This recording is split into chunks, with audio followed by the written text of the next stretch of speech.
Hi everybody, my name is Melody, and today I want to talk to you about why it's really important for us as students and young people to be involved in the pro-life movement. So first of all, I'm not affiliated with Students for Life, but I was really involved with on my college campuses when I was a student. So I first learned about the pro-life movement and what abortion really is when I went to Camp Joshua, which is Oregon Right to Life's pro-life training camp, and now they're calling it Launch. So there I learned the reality of what abortion really is. I had never seen pictures of actual aborted babies or how they actually do abortions. And I also didn't realize that abortion really hurts women and stays with them long past that experience. And so for me, that's why I got really excited. And also at Camp Joshua, I heard about Students for Life from the regional coordinator then. And she encouraged me to get involved on campus. And so then I was going to a community college right after that and started a club there. And so we were there for 3 years on that campus. And then throughout that, I got to know the Students for Life team nationally. And and then I interned for them in Washington, D.C., and interned for Americans United for Life, which is a legal pro-life organization in D.C., and also for Rock for Life. So we went around to all these different music festivals and talked to people about abortion. So that's how I got involved. And then I also went to University of Oregon and started, became president of the pro-life club there. And so I have a lot of crazy stories and a lot of pro-life activism. So that's why I'm really passionate about it. And I just want to share with you that this is our movement. We are the kind of people that abortion is being performed on. So we are in a unique position of influence. So each of us here have the ability to influence people that no other demographic of pro-lifers can. So just think, if one of your friends had a question about abortion or something, they're not gonna really go talk to, it would be great if they had really wonderful, loving adults in their life that they felt comfortable to talk to, but really that's not always the case.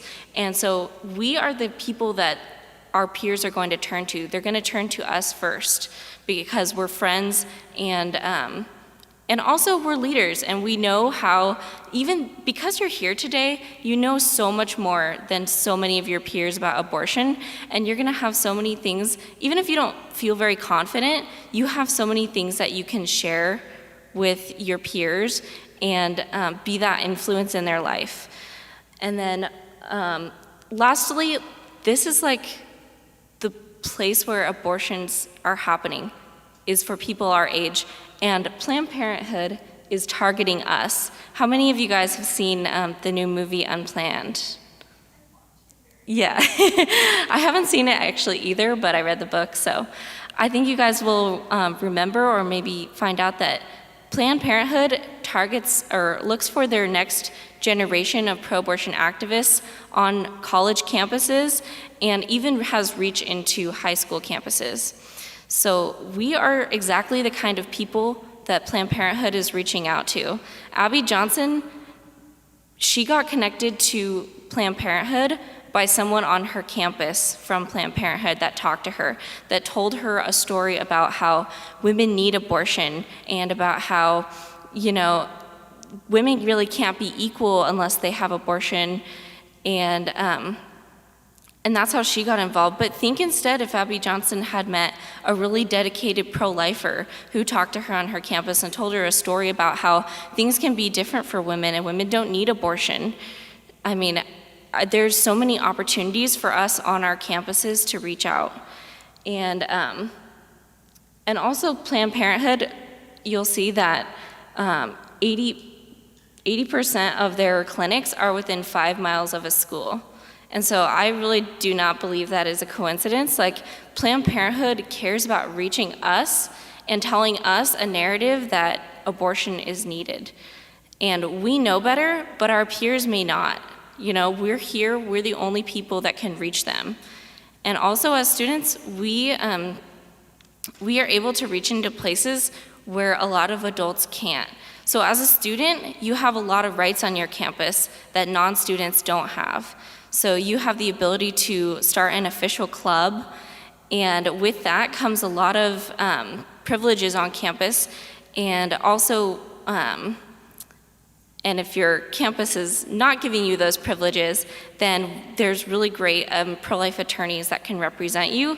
And even just sharing that story is inspiring to people, because a lot of young people are afraid to stand up for what they believe in. So Students for Life of America is so equipped with so many resources, and if you feel nervous to get out on your campus and talk, you really need to connect with Nicole Bentz, who's our area coordinator, and then also Katie Logic is in Washington, and they are really amazing, and they will come to your campus and train you about how to talk to your peers about abortion and bring displays, and so please don't feel like you are alone. And also, you do not know the impact that you are having on campus. So for me, I started the Pro-Life Club at Lynn Benton like a little over 4 years ago. And we didn't really have like a dramatic story where someone was in an unplanned pregnancy and they talked to us and we changed their mind and we saved a life. Like nothing so dramatic happened.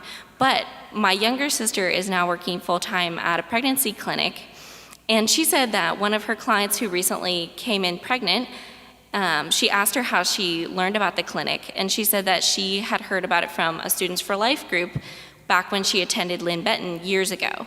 So these kinds of things that we do on our campus stay with people for a long time.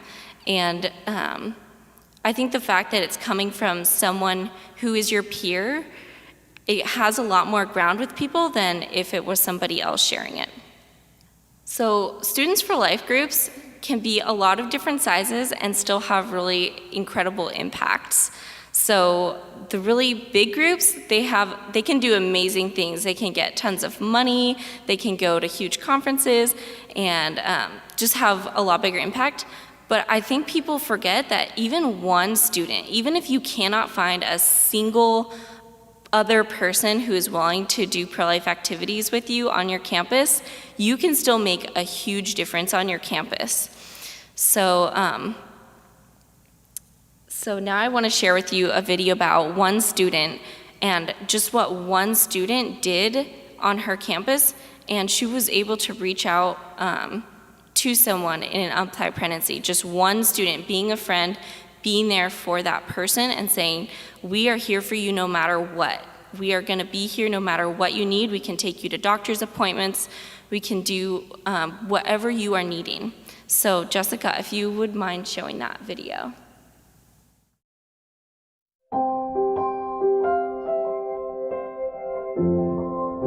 It was my senior year in college, and I had recently just had an abortion.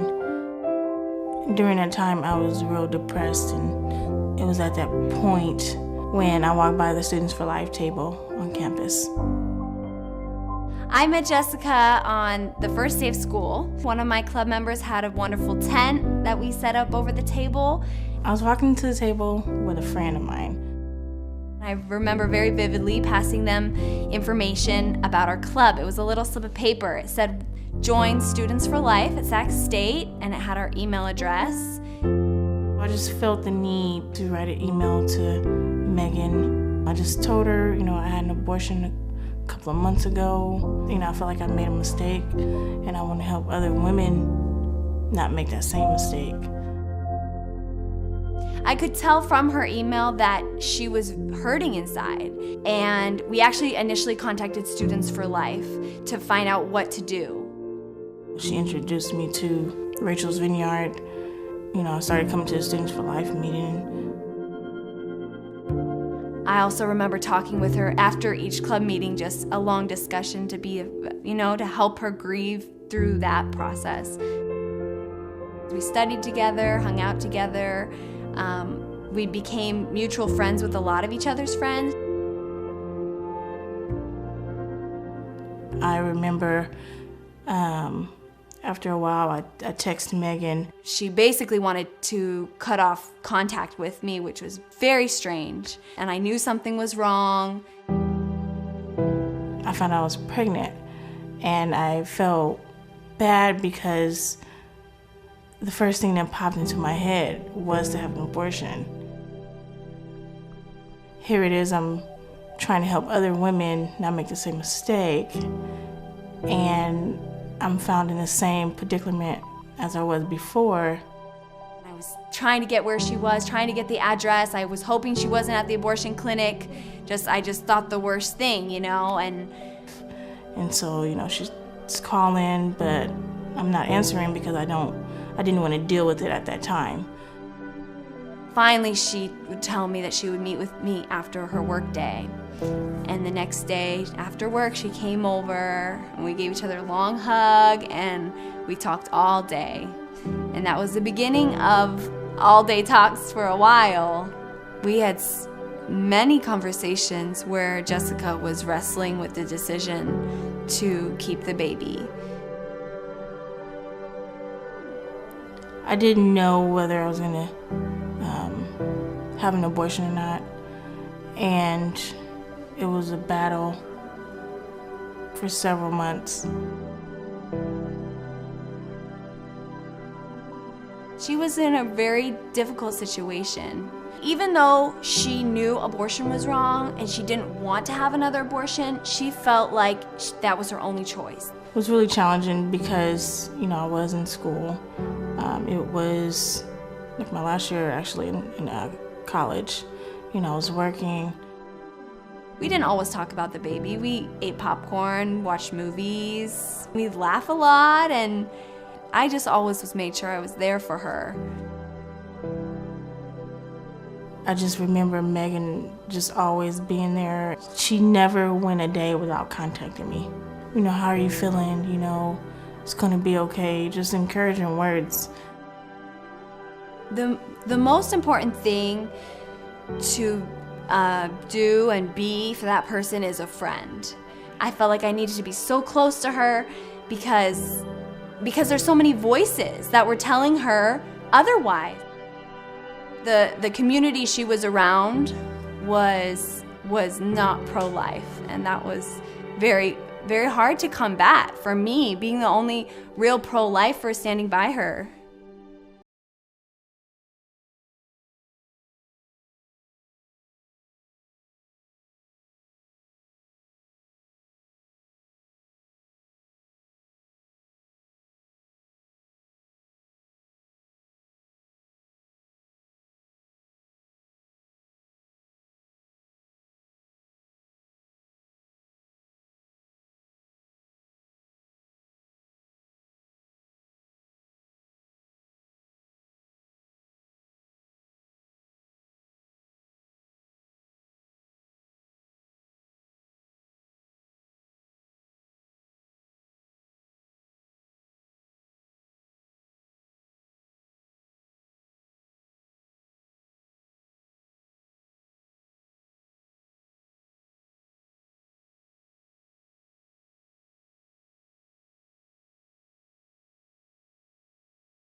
be the person standing in between someone's life and death, and being that person that's a friend to someone in an unplanned pregnancy when nobody else is there for them. So I think this is really the unique opportunity that we have on our campuses, is to reach out. And one of the biggest goals of a Students for Life group is to be known as the group that people think of when they are in trouble in that kind of situation and need resources and help.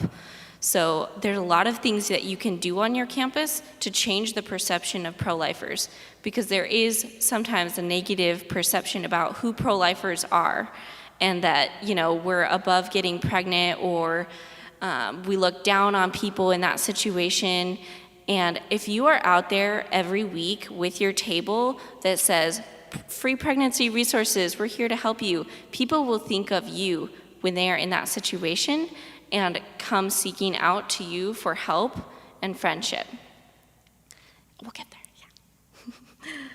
So next, I'm really excited to share with you our panel, because we have some really amazing student leaders that have their personal experiences on how to be effective on their campus and how to really make a difference.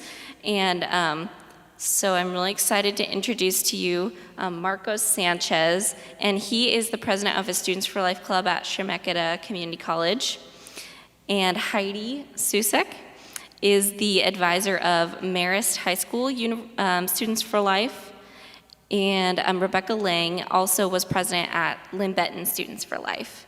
So I kind of asked them to share with you some different questions. So first, I was hoping that they will each share with you kind of their purpose on why they are so passionate to be involved on campus and what keeps them going when they maybe don't feel like being active on campus. So kind of the title of the workshop is Your Campus Needs You. So what really convicted you of that realization that you were the person that was called to be out on your campus doing these hard things and talking to people about something that makes people uncomfortable? So what kind of motivated you? So like Melody. Sorry, who are you? I am Marco Sanchez. I am the president of Chemeketa Students for Life. And in high school, I was the president of JFK for Life for 2 years. So I have experience from high school and now with college. I was always pro-life. I grew up in a Catholic home, always pro-life. I didn't know the best way that I could be active and actively pro-life, because there's a big difference between, oh yeah, I'm pro-life, yay, yippee, and actually taking steps forward to advocating for life. So like Melody, I attended Camp Joshua in 2016, which is now called Launch. If you haven't gone, I strongly urge you to go. It is amazing. Going, I didn't expect to really do much. I just thought I would go and be done. It's a 4-day camp. On the very last day, the regional coordinator from Students for Life, who was at the time Lisa Stover, she was speaking about what Students for Life does. And it was my first time that I've ever heard who or what Students for Life is. And one thing that really struck me on to get active. She said that a lot of people say that during the Holocaust they would have protected the Jews, and I was one of them. Yes, of course, I would want to do everything that I could to protect those people. And she continued saying that right now we have a genocide going on, and nobody's saying and being the voice for the voiceless, and I was one of those people. I wasn't actively promoting the right to life. So at that moment, I was like, I need to do something about this. Camp Joshua gave me the skills to defend my beliefs and told me why we should be active. And so with that, I started my club at the high school, and ever since I have just been passionate about this cause because it is something that we need to really voice and be strong in our beliefs. We can easily be drowned out by media and by other people, and so we need to be those strong, encouraging voices for those who maybe not be so strong in their stance. Hi, my name is Heidi Sushetz. I'm the moderator of Marist for Life at Marist Catholic High School in Eugene. And our club started about 10 years ago. I was always, I mean, I've been pro-life for years. Maybe not from childhood on, it was not really an issue, but in college there was a nurse that came to speak, this is in the 90s, that had been part of an abortion clinic and left, and I was like, wow, we need to know this. And that was about the end of it. And then I started working at Marist 19 years ago and asked if there was a pro-life club, because I was at a Catholic college. I thought a Catholic high school should have a pro-life club.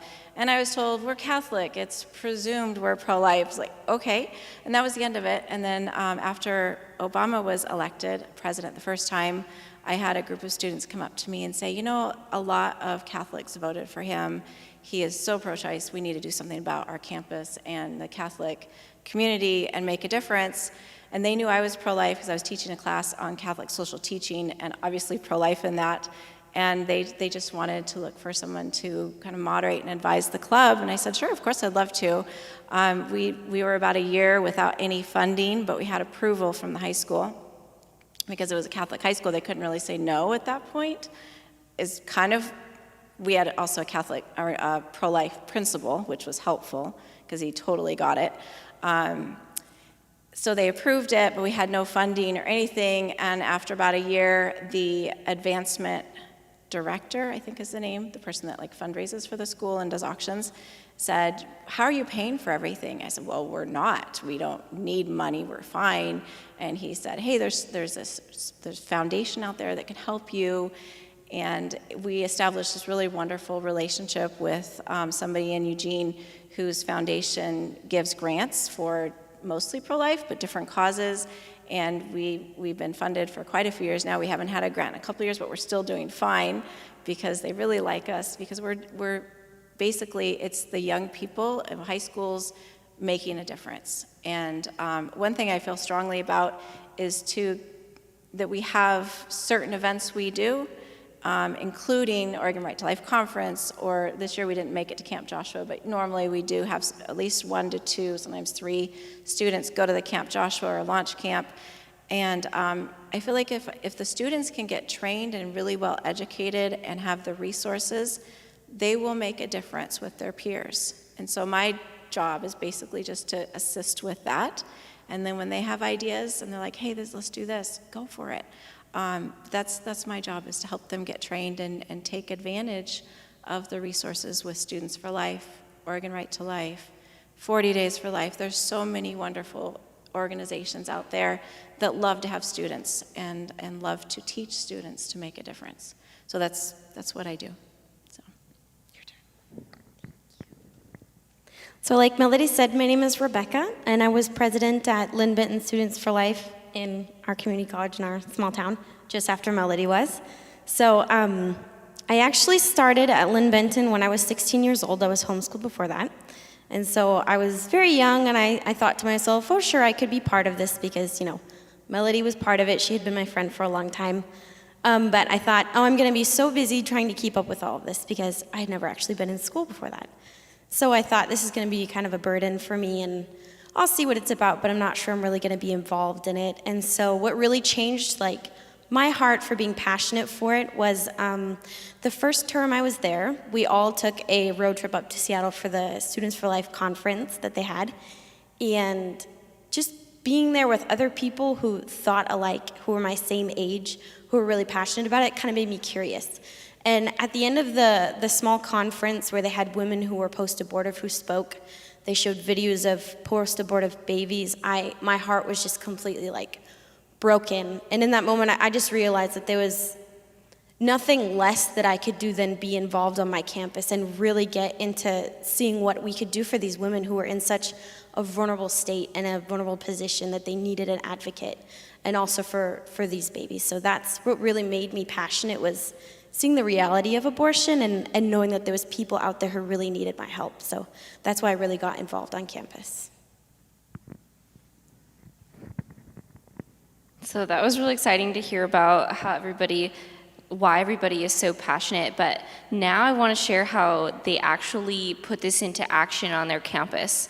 So now if you would share the top event that you think your club has done, something that was really successful, something that kind of stuck with you or impacted people, and why do you think that it was such a successful event?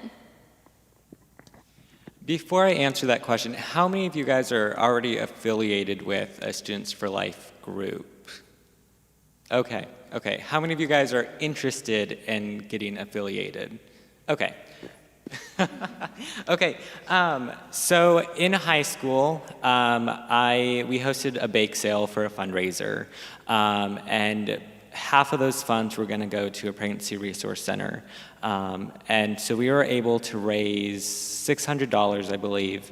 And so we were able to donate $300 in baby clothes, diapers, wipes, whatever was needed.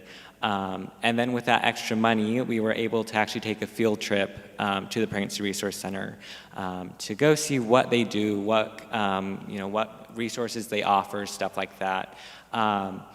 And we were able to take 14 students roughly, and it was impactful, I think, for the students who went to see there are resources for women besides Planned Parenthood and besides abortion.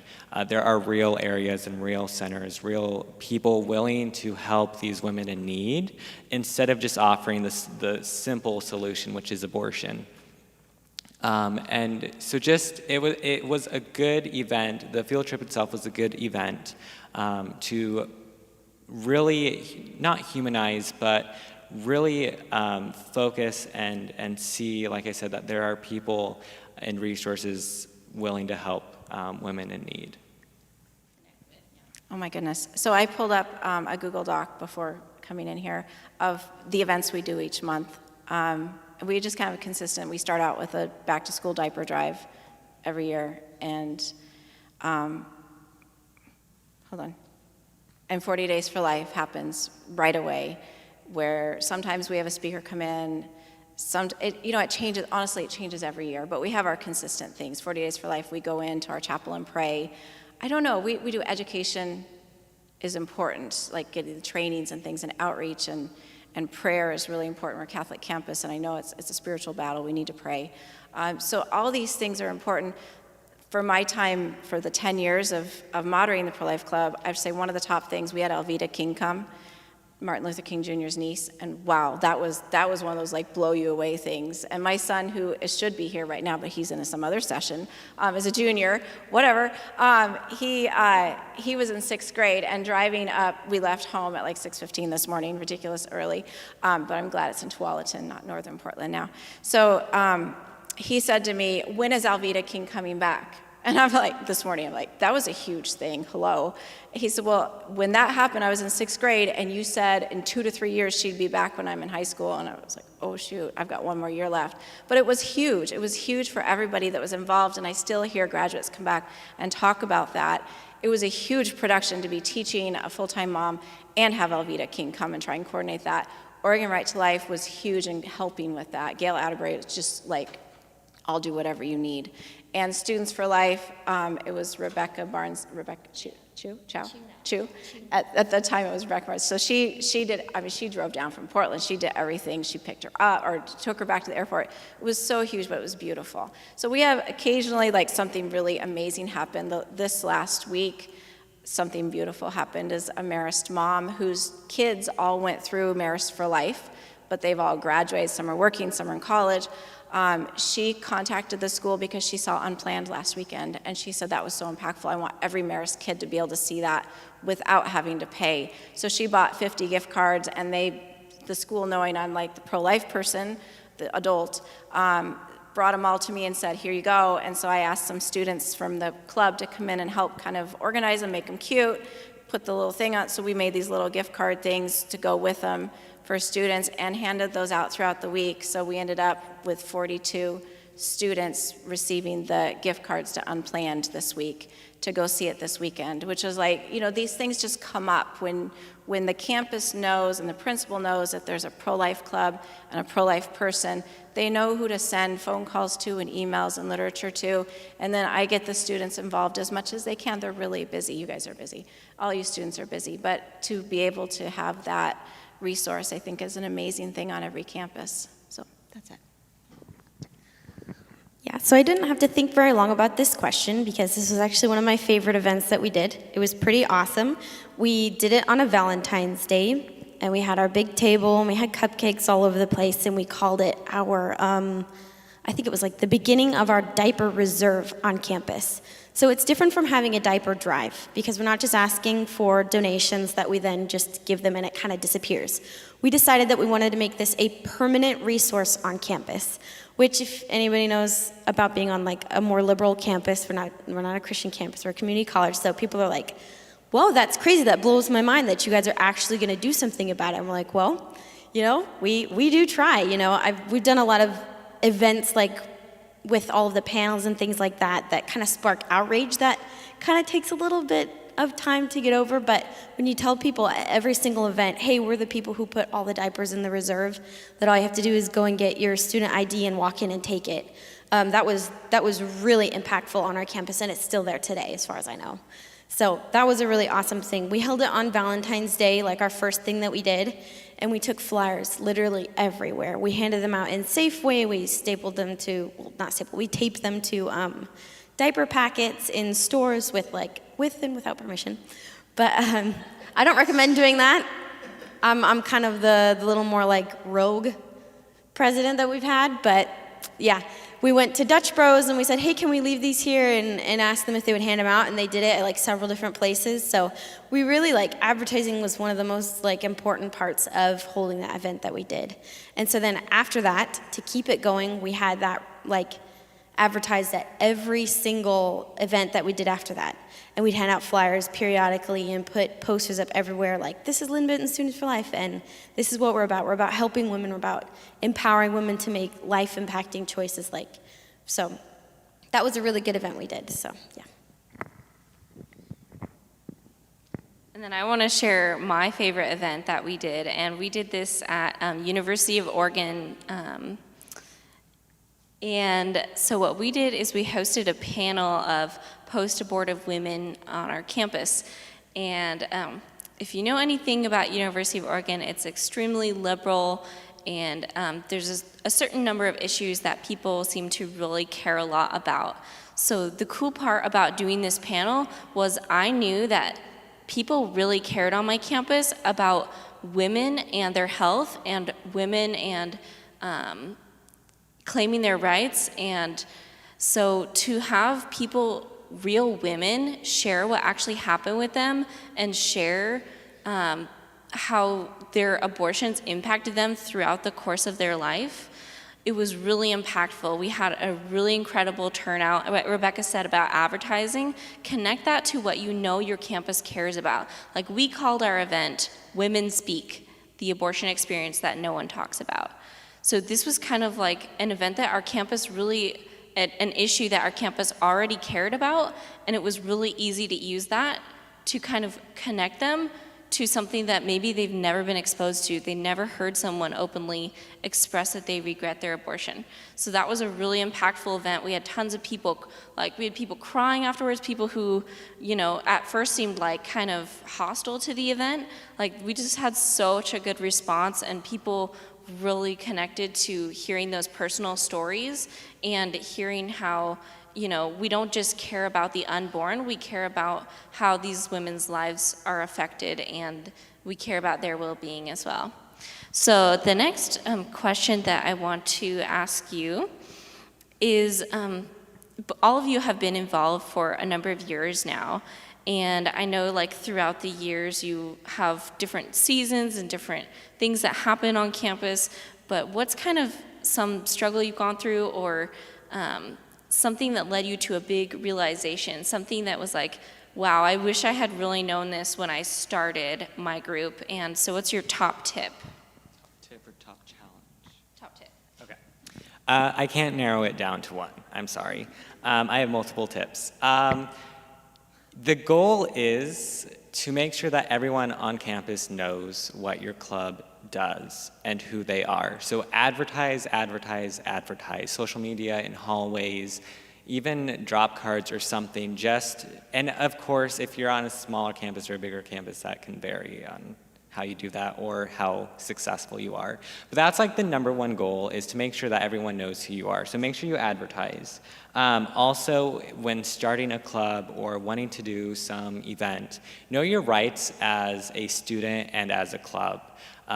Definitely know freedom of speech and stuff like that, because that allows you to do certain things. I ran into that in my high school, during my high school years.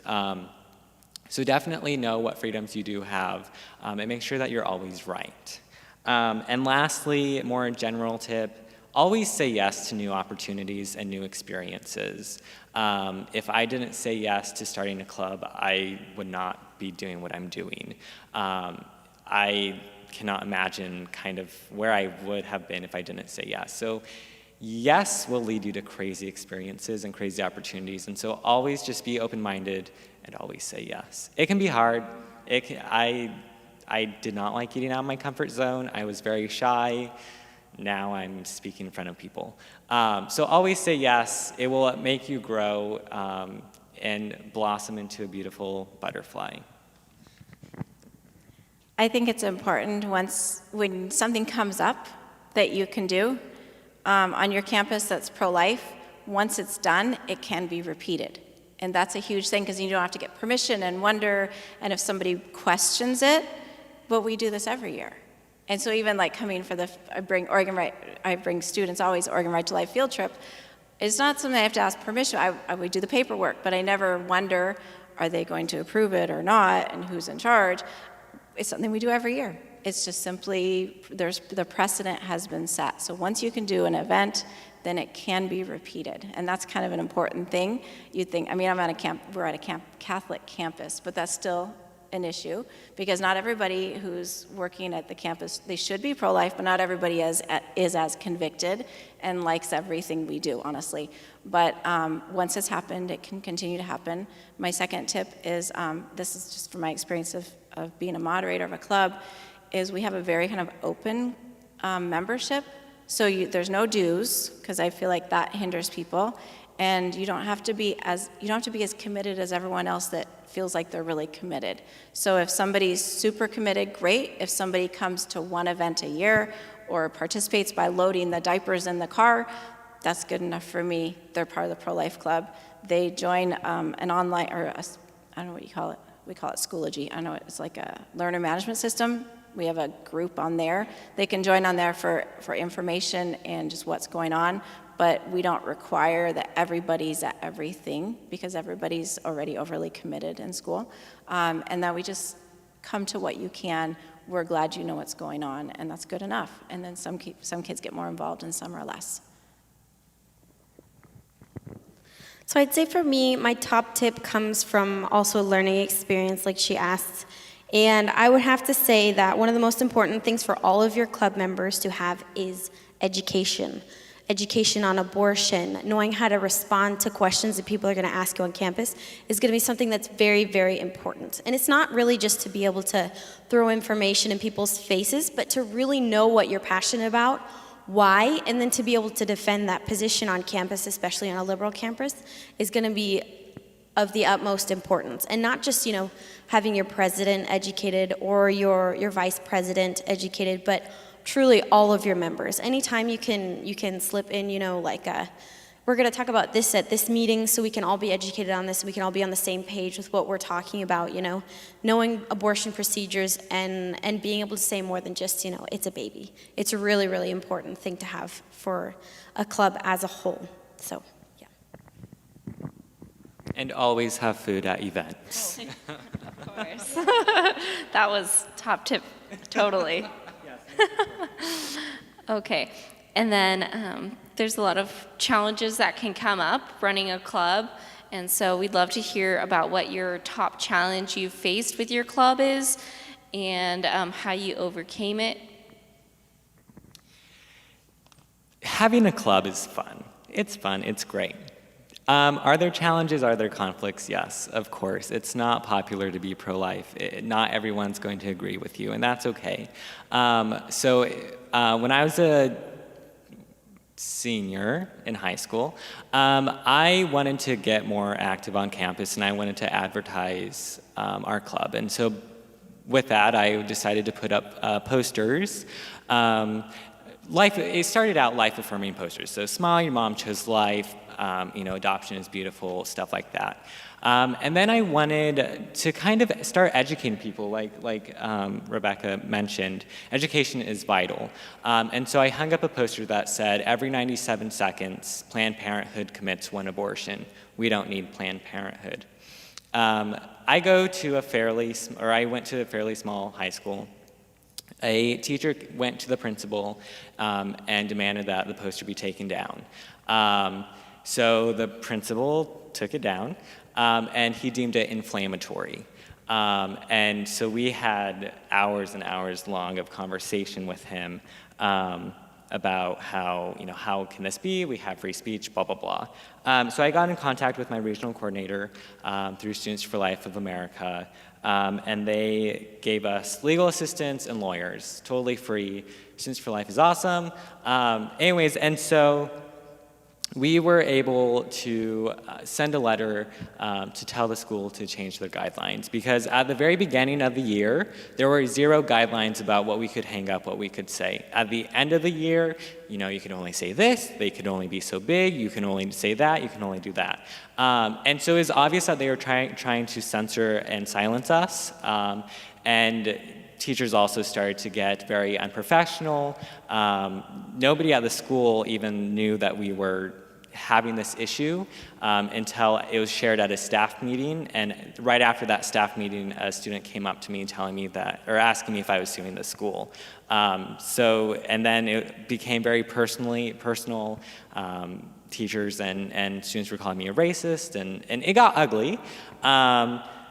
But we were able to make a change, and so the school had to rewrite their rules. They actually had to hire a lawyer to make sure that their guidelines were constitutional.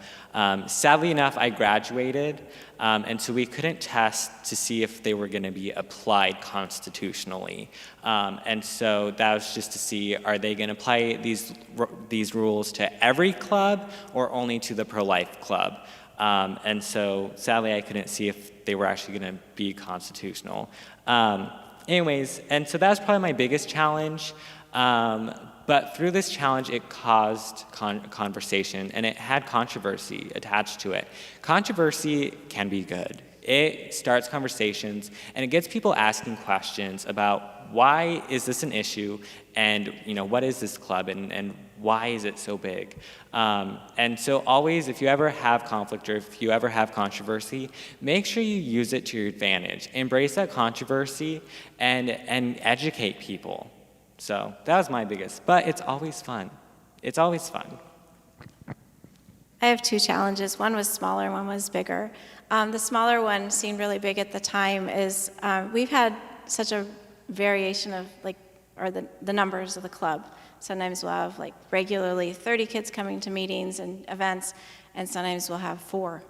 And I remember the first year where we were really small in number, and I was like, oh my goodness, we're going to go out of existence. We can't just have 4. We had 4 boys that were freshmen. That was it. It was the weirdest thing. And I was like, okay, this is just weird, but okay. We'll just let it be, and they did everything. And I think when they were sophomores, then more came, because then the girls started seeing this, and they're like, oh, let's go join that club. And it grew. It was just by the end of the year, and then sophomore year, it just grew to 15, 20, then 30, and I'm like, okay, this is okay. So for me, it was a little bit of a challenge to keep the faith and go, okay, there's 4, that's awesome. Instead of, why do I have 4 boys? But it was a great experience still, having those 4 boys, and they were leaders in the club, and it was beautiful. The bigger challenge, though, was when I had quite a few students, actually from those 4 boys, when they were seniors, I think, they're trying to get their Christian service requirement done. So Christian service is a 50-hour requirement at our high school to the needy. And I said, hey, 40 Days for Life, that totally counts. You're doing direct service, you're out there praying, you're offering resources, go for it. So I had a group of students out there every week outside of Planned Parenthood, and a couple of them were not part of the club, and their moms found out about it, and their moms were not real excited about it, that their sons were protesting and getting Christian service for that, and how dare we allow that as a school. So I went to the principal, I went to the vice principal, it came to me, is this really protest, is this okay? And so I called Students for Life, I'm like, I might need some help with this one, because I don't know what to do. And it worked out, and we officially, from that challenge, got into the Christian service manual that anything with Marist for Life counts towards Christian service. So we're like totally approved, and like I said before, once you do something once, you set precedent, you can repeat it. So every year, students know Marist for Life counts, so they just can come see me and see what they can do for their service hours if they want to get involved in pro-life. So it was a challenge, but it worked out. So I'd say for us, our top challenge at Lynn Benton was definitely trying to motivate our members to be a part of other things. And hey, it's a great thing to take time for this, but it's also going to make a difference on our campus. And so one of the things that I was going to say that we used to sort of motivate our members and people who were pro-life on campus that we knew weren't really like going to be involved was just being around them even if we weren't at a meeting. Like coming up to them saying, hey, I want to be your friend, just making that connection on just a personal level. And then after that, you kind of start getting them a little bit involved, a little bit more like if you see them on campus walking around, you say, hey, we're doing this table event this day, and then they'll be kind of like, oh, curious, and they start to come. And then you just throw a pro-life t-shirt on them, and pretty soon they're part of the group. And you give them a nice title. You say, hey, you know what? You are now treasurer of our club. Congratulations. This is a real honor, and we really need you to be part of it. And people go, wow, like I'm really needed here. I'm really like wanted here. These now become my friends, and that was a really big thing that we had to learn how to do to get people to be actually motivated. And also I'd also say part of that had to do with education as well. Showing aborted fetuses. Nobody wants to see that, but nobody wants to be a part of that either, And so it also helped to get a lot of people involved who were like, it's kind of a neutral issue for me. We're like, well, do you know where you stand on this neutral issue, And it kind of opened a bunch of people's eyes. But yeah, that's what we found was really effective, is creating like a family out of our club. Like, this is what we believe in. We're all friends here, and we just want to help people. So yeah. Can I just back up the t-shirt thing? Order t-shirts and sweatshirts, and like you said earlier, serve food, and that makes a huge difference. Perfect. Okay, this last question is kind of fun. So when you get involved in pro-life activism, things happen that you would never imagine in your wildest dreams before you're actually involved in it. So for me, like the craziest thing that I would have never seen myself doing, and maybe like a little awkward before I got involved with this, is like buying 100 pregnancy tests at one time, like to pass out for people on campus. And people gave me really strange looks and made really weird comments, and I was just like, yeah, it's for my pro-life club. And so that's my craziest. And and then another like exciting crazy thing I never would have saw myself doing is like right when I turned 18, I had the opportunity to go to DC with Students for Life. And I was supposed to intern with a representative, but it didn't work out. But there's so many opportunities when you're involved and you care about this. And so now I'll turn it over to you guys. What's your craziest thing you never would have saw yourself doing before you got involved? Literally everything. So once I got involved, I became a Thaddeus Stevens Fellow through Students for Life of America. So they flew me to Virginia to their headquarters to learn from Kristen Hawkins, the president of Students for Life, David B. Wright, the founder of 40 Days for Life, and so many more. And then after that kind of kickoff weekend, we all went back to our different states because we're all from different areas from the country. And about twice a month, we would get on Skype calls and learn from other people, like Josh Brom, like Stephanie Gray. And so meeting pro-life celebrities I never imagined. And I was also able to meet Vice President Pence in January I got a call from my regional coordinator saying, hey, you're going to the March for Life. While you're there, you're going to go meet Vice President Pence. And I was like, okay, great. And so I was joined by 8 other students, and then also moms who have been affected by Heartbeat International network of pro-life pregnancy resource centers. And so just meeting the vice president was wonderful. It was great, but it was also something that I never imagined that starting a group would get me to meeting him. And then just recently, I came back from Australia because I went on a pro-life mission trip through Students for Life of America with 7 other students, and it was for about a week. We were able to go to 3 different university campuses and talk about the humanity of the preborn and why everyone should be deserving of equal rights. The culture of life in Australia is much different. We have momentum here, even though it doesn't feel like, especially here in Oregon. In Australia, they are lagging behind. Adoption even has a negative connotation over there. Anyway, so it was great to be able to be a part of the pro-life movement in Australia, and that was also something that I never imagined doing. It was my first international flight. So getting involved gets you places that you would never, ever imagine. So yeah, it's crazy. It's fun. When our club started, I think it was about the time 40 Days for Life was starting in Texas, I think. And when it came to Eugene, I was asked to bring students there, encouraged by different members of the community, and I'm like, yeah, no, I don't do that. So for me, for personally, standing on a sidewalk holding a sign was like the craziest thing I've ever done, because I never thought I would ever in my life do that. I was just raised not to protest. I learned quickly it's not a protest, it is a prayer, and it is outreach, and it's a beautiful thing to do, but it's really hard to. But it's a small, I mean, it seems small, holding a sign, but it was huge. It was huge to do. So I have one that kind of seems like really not actually that crazy, but for me it was pretty crazy.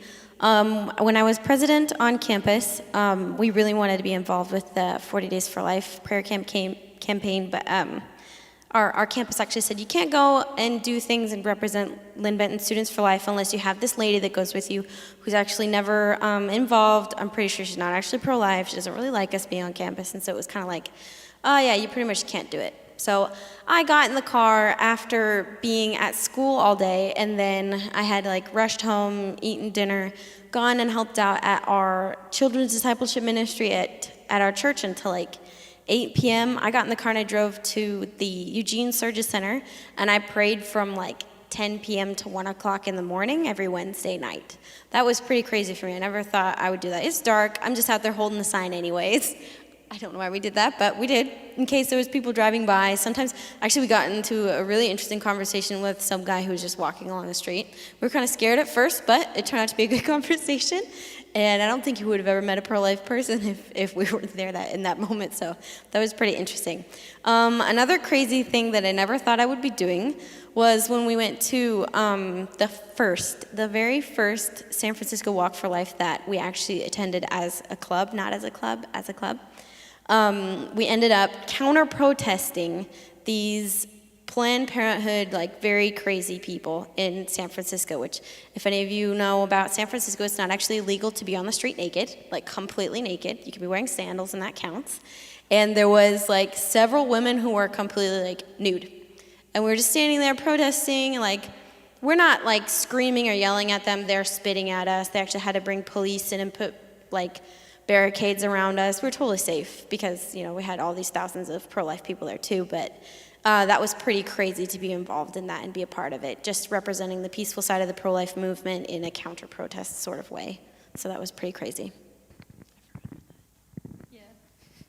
So we have about 1 minute left for questions, so we could answer maybe 1 or 2 questions if anybody. Yeah, so to offer resources, there's optionline.org, which is a national, it's like a national database of different pregnancy resource centers, and also getting acclimated with your local area and what resources there are available. Does that answer your question? Yeah, and Students for Life actually has an initiative called Pregnant on Campus. And so they have a website that you just put in like your zip code, and all the pregnancy resource centers show up on there too. So if you ever run into somebody who needs resources, just make sure that you know different websites that you can guide them to, so then they can get resources. And I think if you visit your local pregnancy resource center, they have brochures or business cards, and grab a stack of those if you are doing any events on college campuses. On high school, it's a little less, but on college or outside of Planned Parenthood with 40 Days for Life, to have that ready to hand out, or Catholic Charities, to say, here you go. I mean, our diaper drive, what it does is it goes to a pregnancy resource center, and then we refer kids, or not students, we refer anybody there who needs it. So we're out of time, but thank you everyone for coming, and I'm sure we'd love to stick around and answer any other questions you have.